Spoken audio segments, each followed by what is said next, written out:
Hello, नमस्कार। आप सभी को बहुत बहुत धन्यवाद मेरे चैनल को सब्सक्राइब करने के लिए। आप कम सब्सक्राइबर होने के बावजूद भी आप मेरे चैनल को सब्सक्राइब कर रहे हैं, यह मेरे लिए बहुत बड़ी बात है। विद्यार्थी, आज हम लोग इस पूरे वीडियो में दो लॉन्ग क्वेश्चन करेंगे और इसे अच्छा से समझने का प्रयास करेंगे। आप ध्यान में रखेंगे, यह सवाल बोर्ड में पूछा जा चुका है। मेरा पूरा प्रयास रहेगा कि यह सवाल को मैं बहुत अच्छे से आपको समझा दूं। अगर एग्ज़ाम में आए तो इसे बहुत आप सहजता से बना पाएँ। आप कमेंट करके ज़रूर बताना कि आपको ये समझ में आया है कि नहीं आया है।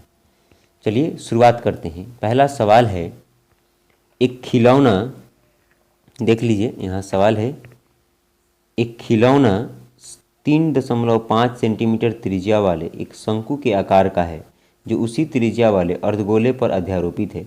इस खिलौने की संपूर्ण ऊंचाई 15.5 सेंटीमीटर है। तो संपूर्ण पृष्ठीय क्षेत्रफल ज्ञात करें।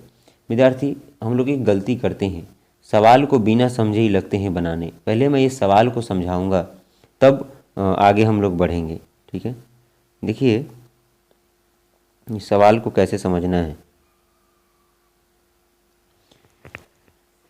एक खिलौना है इस प्रकार से,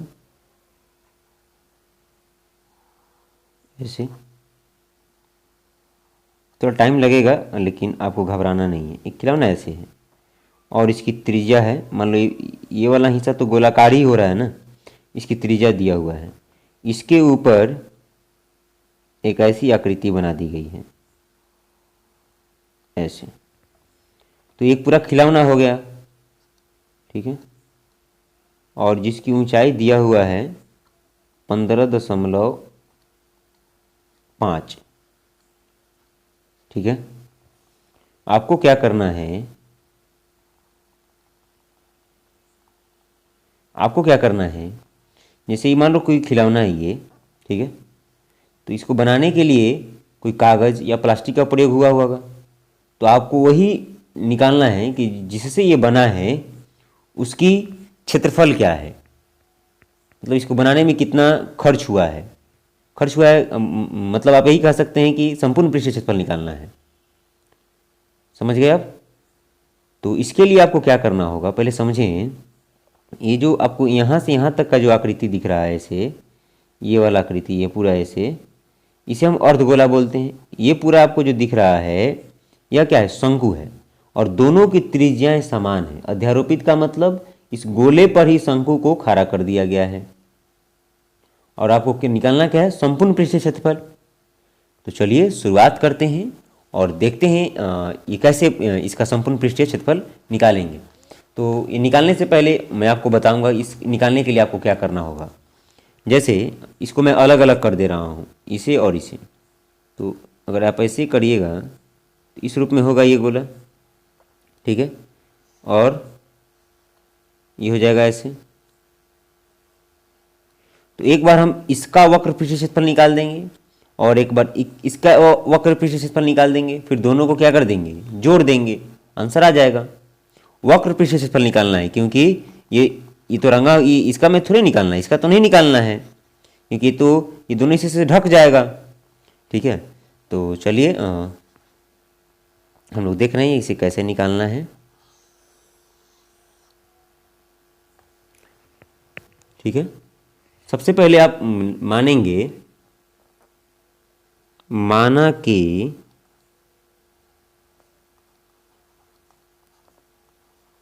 शंकु की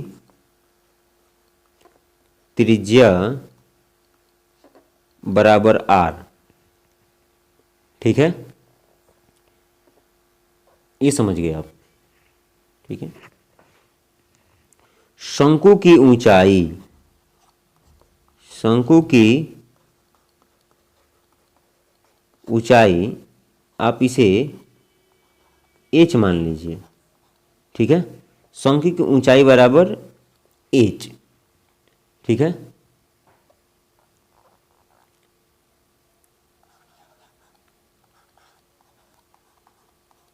खिलौने की ऊंचाई कितना दिया है, 15.5 5 दिया हुआ है, ठीक है। ये तो यहाँ से बाद में इसे मैं इसे हटा दे रहा हूँ यहाँ से, ठीक है।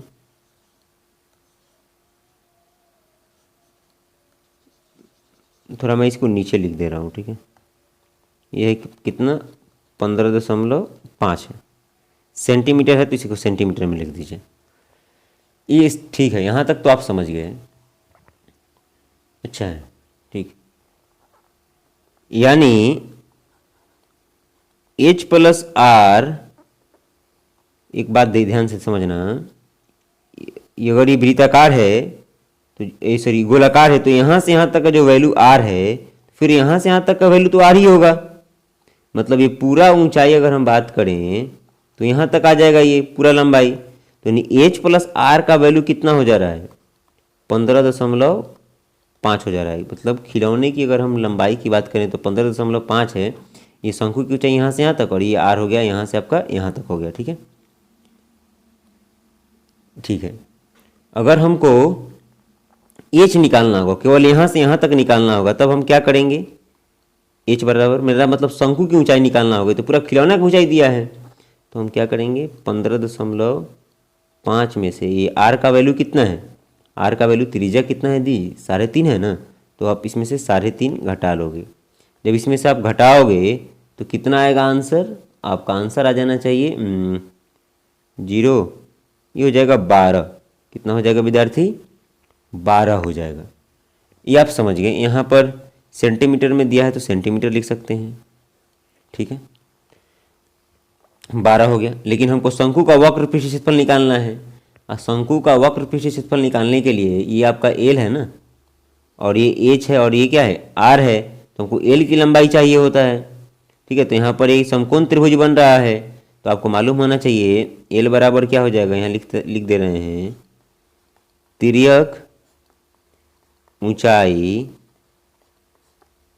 एल बराबर क्या हो जाएगा, √h² प्लस r², ठीक है। अब बताइए h का वैल्यू कितना है, 12 का स्क्वायर, और r का वैल्यू कितना है, ये तिर्यक ऊंचाई निकालने का फॉर्मूला है विद्यार्थी, ये पूरा तो हमको h मालूम चल गया ना। अब r का फॉर्मूला कितना, सॉरी r का फॉर्मूला नहीं, r का वैल्यू कितना है, 3.5 क्या स्क्वायर कर देना है, ठीक है। तो जब आप 12 का स्क्वायर करिएगा तो कितना हो जाएगा, 144 होगा, और 3.5 क्या करिएगा ना विद्यार्थी, आप करके चेक कर लीजिएगा, मैंने इसे किया है, तो ये हो जाएगा 12.25, ठीक है। अगर इसको आप निकालते हैं रूट, इस दोनों को ऐड करके, तो ऐड कर दे रहे हैं, रफ यहाँ पर मैं इसको यहाँ लिख दे रहा हूँ, 144 और 12.25, ठीक है। तो यहाँ हो जाएगा 25, ये हो जाएगा 6, 5, ये हो जाएगा कितना, √156.25, ठीक है। अगर इसका वर्गमूल आप निकालते हैं, इतना का वैल्यू निकालते हैं, तो इसका वैल्यू कितना आ जाना चाहिए, इसका वैल्यू आना चाहिए विद्यार्थी इतना 12 हो जाएगा, और ये लगभग इसका वैल्यू आ जाएगा 12.5, ठीक है, इतना सेंटीमीटर, ये एल का मान होगा। अभी तक इतना आप समझ पाए, ये लॉन्ग क्वेश्चन है, 5 मार्क्स का पूछा जाता है। अब आगे देखिए, इसके बाद हमको क्या करना होगा, मैं इसे साफ कर दूं क्या, नहीं साफ नहीं करेंगे, ठीक है।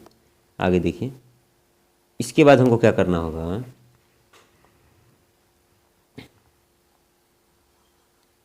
खिलौने का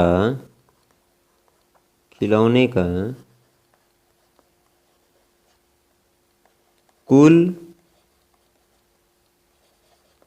पृष्ठीय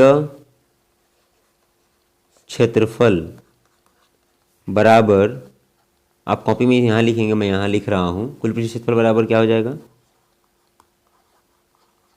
शंकु का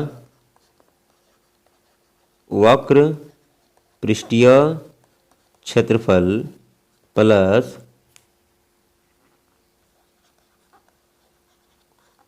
अर्ध गोले का, सी एस यहाँ लिख दे रहे हैं, चलो सी एस आप हिंदी में ही लिख रहा हूँ, वक्र पृष्ठीय क्षेत्रफल। तो शंकु का वक्र पृष्ठ क्षेत्रफल विद्यार्थी कितना होता है, पाई आर एल। फॉर्मूला आपको मालूम होना चाहिए। अर्धगोले का क्या होता है, 2 पाई r²। अब इसमें आप एक काम करना, इस तरह से बनाओगे ना तो थोड़ा गड़बड़ हो जाता है, ठीक है। इसका वैल्यू मत रखो। इस दोनों में कुछ कॉमन दिख रहा है क्या, पाई आर कॉमन है, ठीक है, पाई आर इस दोनों में। तो यहाँ पर क्या बचेगा, एल बचेगा, और यहाँ का क्या बचेगा, 2 बचेगा और आर बचेगा। ध्यान से समझ लेना, ठीक है। और फिर पाई का मान 22/7, आर का मान 3.5, एल का मान कितना आया है जी, एल का मान, तो एल का मान देख लीजिए 12.5 आया है, ठीक है। तो यहाँ पर आप क्या क्या कर देंगे, 12.5, ये 2 आर का मान कितना है, 3.5, ठीक है। तो एकदम शॉर्टकट तरीका आपको हम समझाने का प्रयास करें। देखिए आंसर आ रहा है कि नहीं आ रहा है। ये दशमलव हट जाएगा विद्यार्थी यहाँ से, तो नीचे एक 0 आएगा ना, ठीक है। अब इस 12.5, आई देखो ये गुना में है, तो गुना कर दोगे तो कितना हो जाएगा, 15 10 के 0 हाथ में लगा 1, और 3 दूना 6 1 7, यह ठीक है 7.5। अब इस आप दोनों को जोड़ दो तो 22/7 35/10। आप पहले भी कटा सकते हैं, अब ये कटाने को बोल रहे हैं ना आप, पहले भी आप कटा लीजिए, क्या दिक्कत। अब इसमें हो जाएगा कितना, 19.5 हो जाएगा इस दोनों को जोड़ने के बाद। चलो मैं यहाँ काट रहा हूँ इसको, ये कितने बार में कटेगा, 5 बार में कटेगा ना, ये कितने बार में कटेगा, 2 बार में, ये कितने बार में कटेगा, 11 बार में। तो हो जाएगा कितना, 11 गुना 19.5। थोड़ा मैं यहाँ रफ, यहाँ एग्जाम में भी आप ऐसा कर सकते हैं, ध्यान में रखिएगा। हेलो, एग्जाम में भी ऐसा कर सकते हैं, रफ लिख दीजिए। इससे मालूम चलेगा कि विद्यार्थी चोर नहीं है, मेहनत किया है, अच्छा से पढ़ा है, इसलिए आप यहाँ रफ लिख सकते हैं, ठीक है, कोई दिक्कत नहीं है। ये हो जाएगा कितना, 5 एकम 5, ये हो जाएगा 9, और ये हो जाएगा 1 5 9 1, जोड़िए 5 14 के 4 हाथ में लगा 1 9 1 10 11 का 1, और ये हो जाएगा 2। कितना आ गया, यहाँ दशमलव अंक के बाद दशमलव इतना हो जाएगा। तो ये आपका आंसर हो जाना चाहिए 214.5। अगर ये सेंटीमीटर में है तो सेंटीमीटर स्क्वायर लिख दीजिए। उम्मीद है कि विद्यार्थी आप इसे समझ पाए होंगे।